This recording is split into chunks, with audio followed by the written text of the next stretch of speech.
اللہ نے میرے ذہن میں جواب ڈالا، میں نے کہا میں نے ہندوستان کا اسلام نہیں مدینے کا اسلام قبول کیا ہے، اور جو مدینے کا اسلام ہے اور جو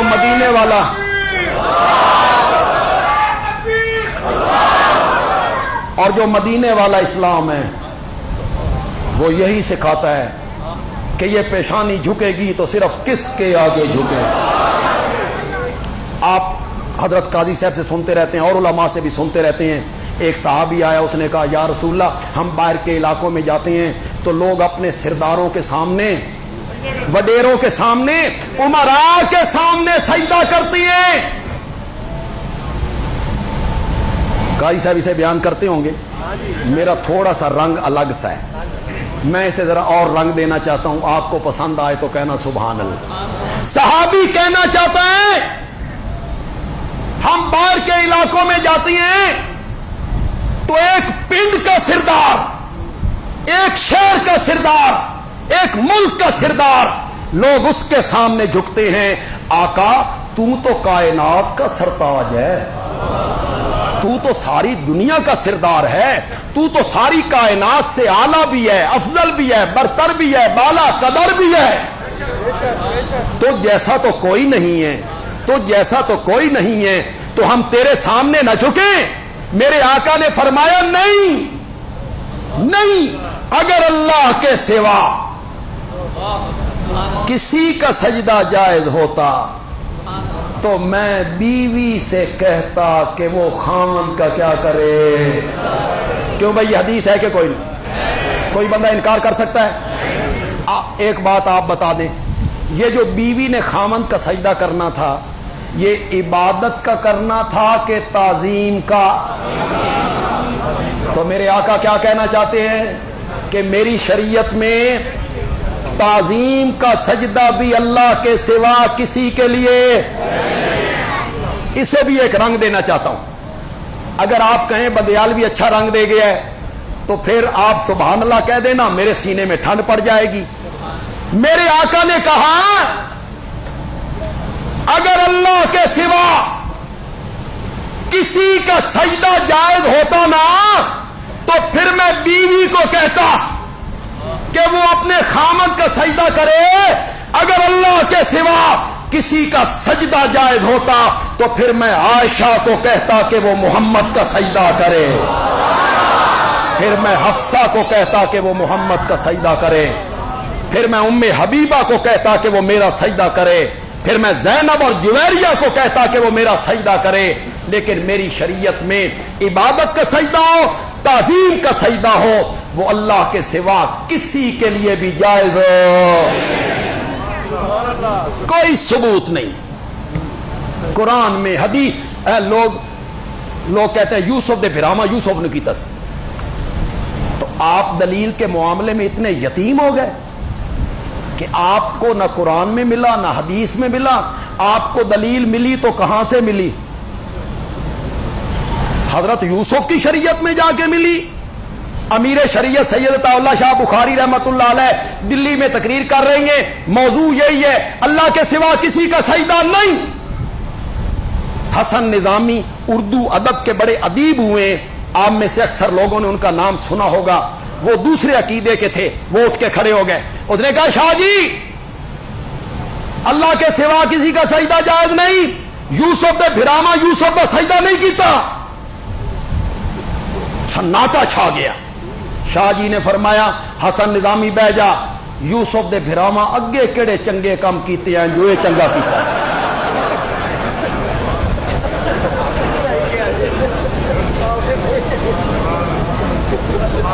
تو سجدہ صرف کس کے لیے ہے؟ اللہ کے سوا کسی کا سجدہ ہماری شریعت میں جائز نہیں ہے۔ ہم فیس بک میں دیکھتے ہیں ایک داڑھی منڈا بندہ بیٹھا ہے، سفید داڑھی والا کمرے میں داخل ہوا اور اس نے اس داڑھی منڈے کے پاؤں پر سر رکھ دیا اور وہ اوپر سے تھپکیاں دے رہا ہے، وہ اس کو تھپکیاں دے رہا ہے، اس کو منع نہیں کرتا۔ آپ سن کر حیران ہو جائیں گے، میرے آقا تشریف لائے, صحابہ استقبال کے لیے اٹھ کھڑے ہوئے. میرے آقا نے فرمایا یہ کیا عجمیوں کے طریقے اپنا رکھے ہیں تم نے, کیوں اٹھے ہو میرے لیے؟ آئندہ میں محفل میں آیا کروں تو میرے لیے کوئی صحابی کھڑا نہ ہوا. اٹھاؤ حدیث کی کتابیں, جاؤ علماء سے تحقیق کر لو. میرے آقا نے منع کی, میرے سامنے کوئی نہ اٹھا کرے. لیکن یہاں پاؤں پہ سجدے, منع کرنے والا کوئی نہیں. آگ کے سامنے سجدے, پانی کے سامنے سجدے, پتھر کے سامنے سجدے, چوکھٹوں پہ سجدے, جانوروں کے سامنے سجدے, جانوروں کے سامنے, لکڑی کے سامنے سجدے. علامہ اقبال مرحوم نے کہا تھا وہ ایک سجدہ جسے تو گراں سمجھتا ہے, ہزار سجدوں سے دیتا ہے آدمی کو نجات. ایک کا بن جا, ایک کا بن جا, در در سے بچ جائے گا. ایک کا بن جا. تو عبادت کی دوسری قسم کون سی ہوئی؟ زور سے بولو یار. کتنی قسمیں میں نے بیان کر لی؟ زبانی پکار, بدنی رکوع سجدہ,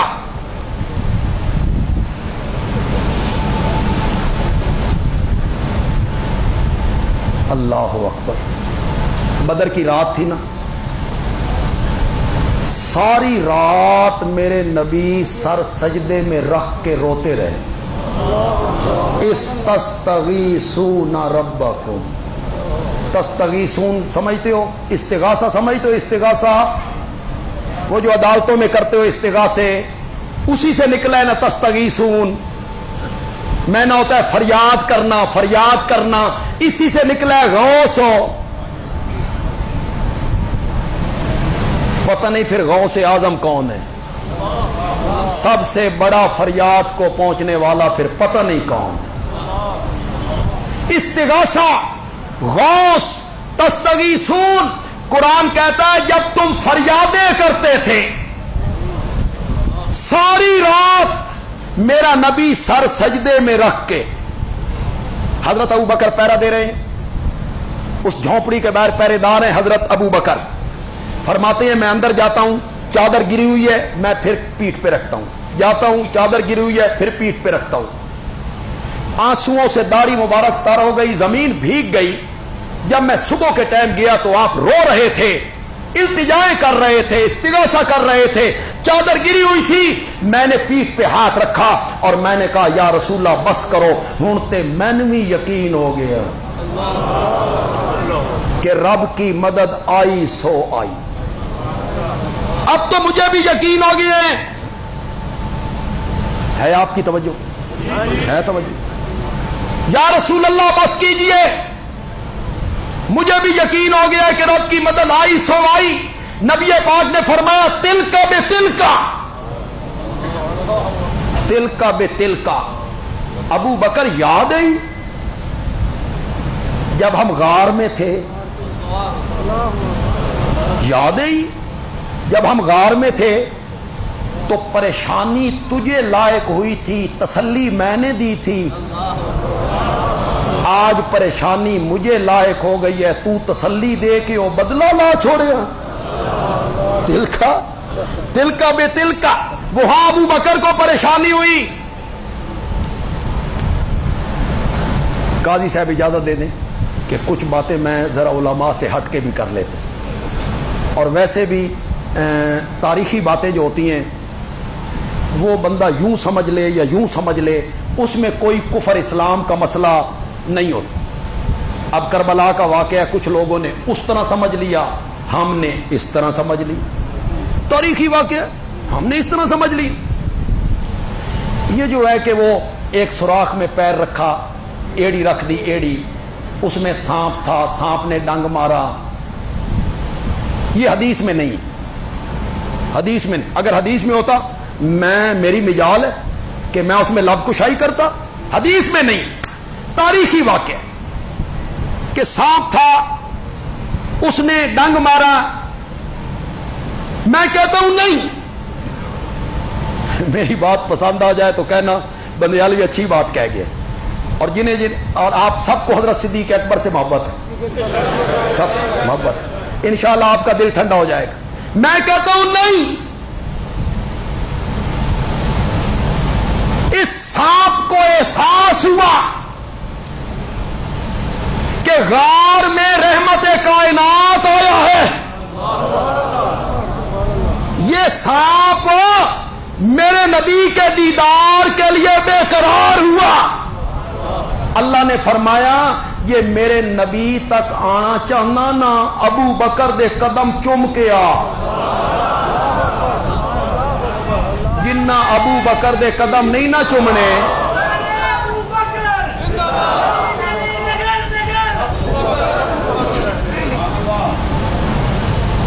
وہ بدلہ لا چھڑی آئی.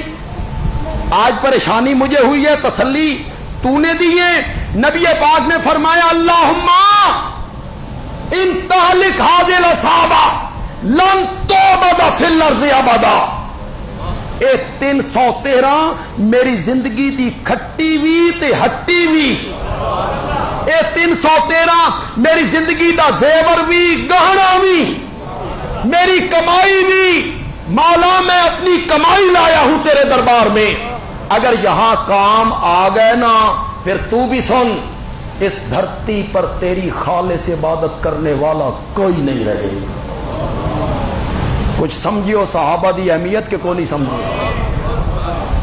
اگر اے نہ رہنا تیری عبادت بھی کوئی نہیں, انہ رہنا تے پھر تیری عبادت بھی ہونی. لن تعبد فی الارض ابدا. تھوڑا سا پیچھے چلے جائیں, مجھے یاد بات مجھے مکمل کر لینے دی. تھوڑا سا پیچھے چلے جائیں.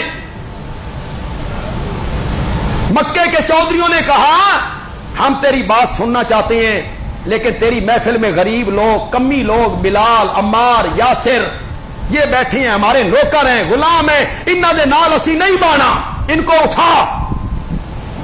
اٹھا پھر ہم آئیں گے. میرے نبی نے ابھی اٹھایا نہیں, دل میں آیا اے میرے اپنے,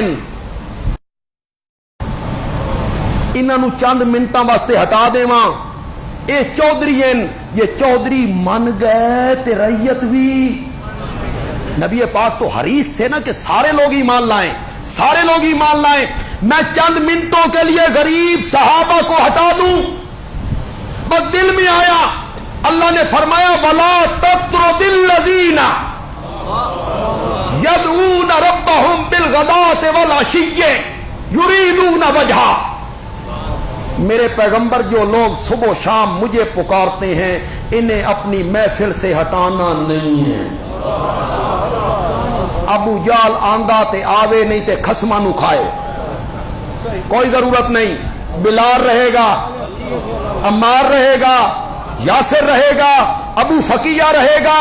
یہ غریب مولا انہا میرے یارہ نال کیوں پیار ہو گئی, کیڑی ادا پسند آئی ہے؟ فرمایا ان کی ایک ہی ادا پسند آئی ہے, یدعون ربہم, یہ پکارتے ہیں کس کو؟ آگے بڑا خوبصورت جملہ بولا بالغداۃ والعشی. میرا سونا پیغمبر لوگ مصیبتاں چ من پکار دے نہیں تے جدہ میں نعمتاں کراں تے بھول جاندے نہیں. اے تیرے یار نہیں, صبح ہووے یا شام ہووے, مصیبت ہووے یا دکھ ہووے, سکھ ہووے یا خوشی ہووے, ہر حالت وچ من پکار دے. اگلے جملے نے اور مزہ دے دیا, یریدون وجہا. اور لوگ بھی مجھے پکارتی ہیں اپنے مقصد کے لیے. لوگ مجھے پکارتے ہیں مجھے شفا دے دے, قرضے سے نجات دے دے, رہائی دے دے, عزت دے دے, قرضے سے نجات, کاروبار میں. لوگ پکارتے ہیں اپنے اپنے مطلب کے لیے. اس دھرتی پر صرف تیرے یار ہیں جنہوں نے اپنے مقصد کے لیے کبھی نہیں پکارا, مجھے میری رضا کے لیے پکارتے ہیں. یریدون. آگے اللہ نے کیا کہا؟ آگے اللہ نے کہا فَتَطْرُدَهُمْ فَتَكُونَ مِنَ الظَّالِمِينَ. جی کس کے بارے میں ہے؟ میں کیسے مانا کروں ظالمین کا, کیسے مانا کروں, کیسے مانا کروں؟ بڑا ہلکا سا معنی کروں گا اپنے نبی کی عظمت کو سامنے رکھ کر. میرے پیارے پیغمبر اگر تو نے انہیں اپنی محفل سے ہٹایا نا تو میں تیرا نام نبیوں کے رجسٹر سے کاٹ کے بے انصافوں میں لکھ دوں گا. بے انصافوں میں نے ظالمین کا کیا ترجمہ کیا؟ یہ انصاف نہیں ہوگا میرے پیارے پیغمبر. لاہور کے لوگوں، صحابہ دین میں کتنے اہم ہیں. میرا نبی اٹھانا چاہتا ہے تو اللہ کہتا ہے یہ اے نہیں نا تو پھر تیری نبوت بھی کوئی نہیں. یہ نہیں نا تیری نبوت بھی کوئی نہیں. صحابہ کتنے اہم ہیں. بدر میں نبی پاک نے کہا مولا جو اے نہیں نا تو پھر تیری عبادت بھی کوئی نہیں.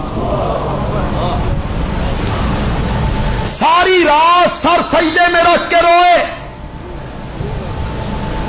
امیر شریعت سید عطا اللہ شاہ بخاری رحمت اللہ علیہ کہتے تھے کہ میں شمائل کی کتابوں میں، ہماری حدیث کی جو شمائل کی کتابیں، شمائل ترمذی ہے،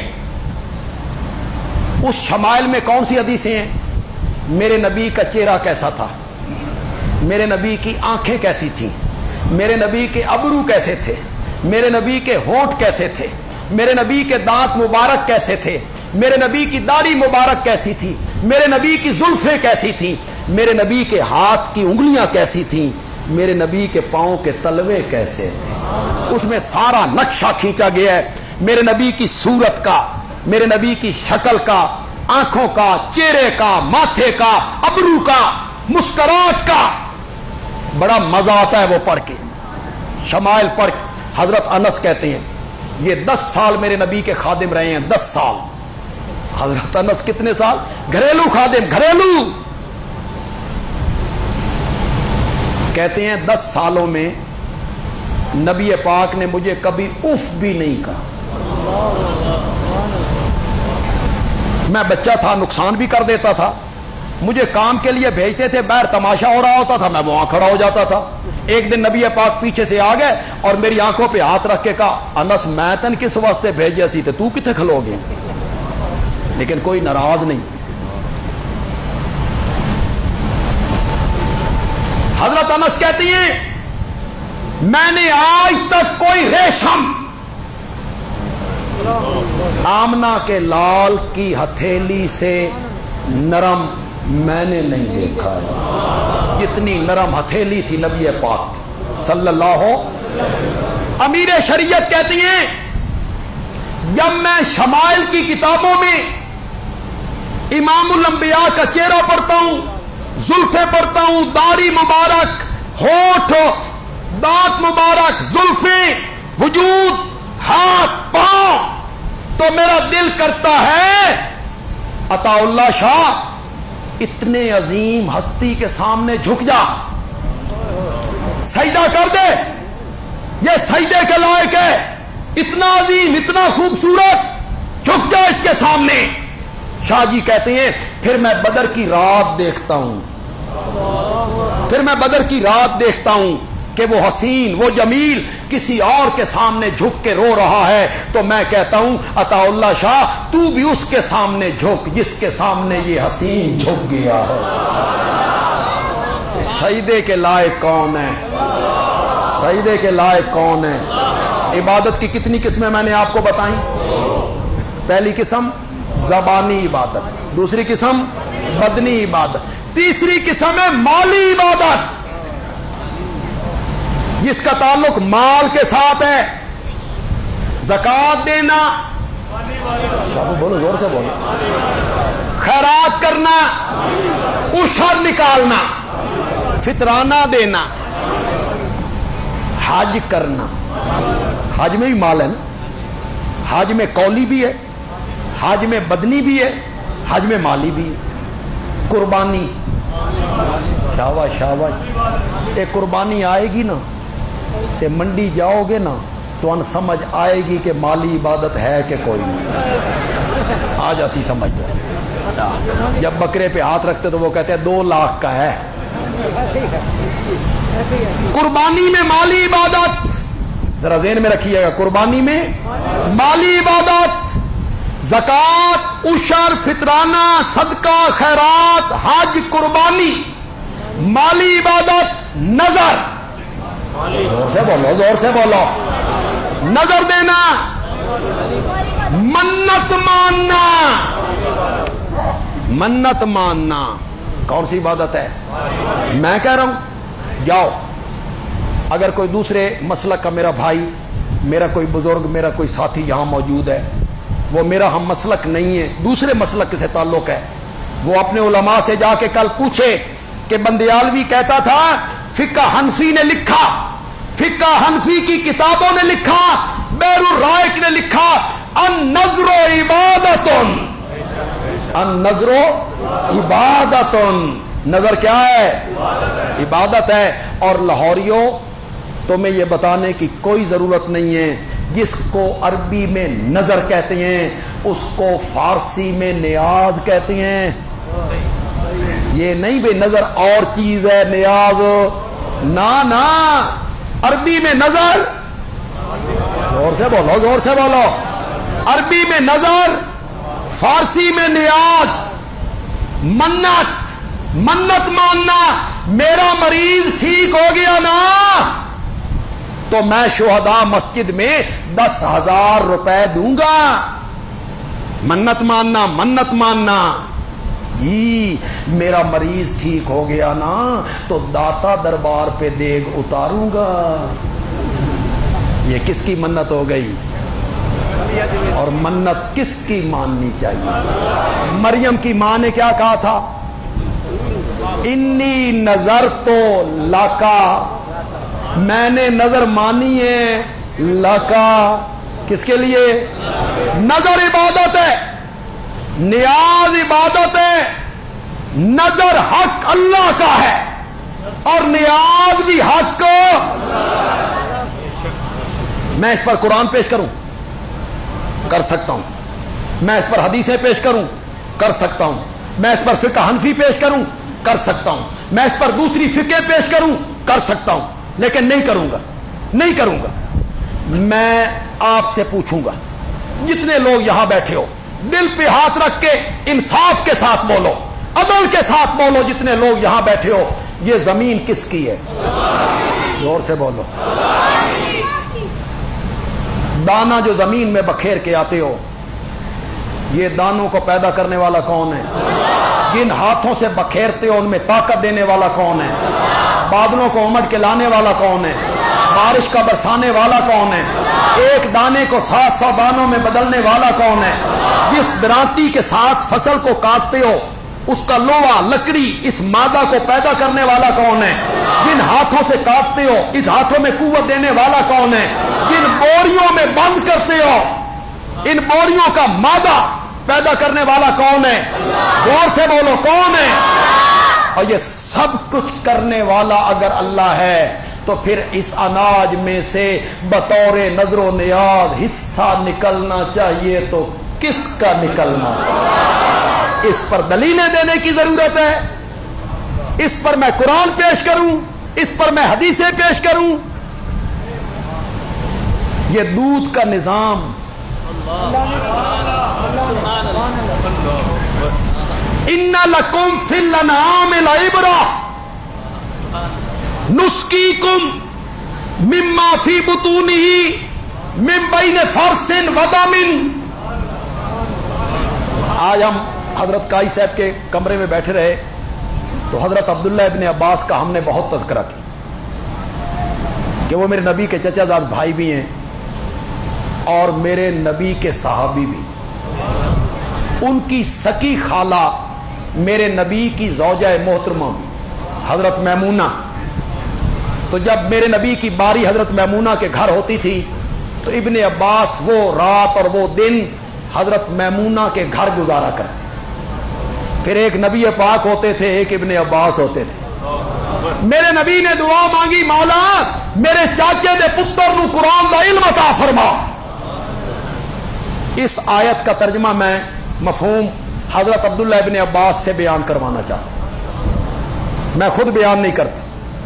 ان لکم فی الانعام لعبرہ، دروازے پہ بندھی ہوئی بھینس کو دیکھ،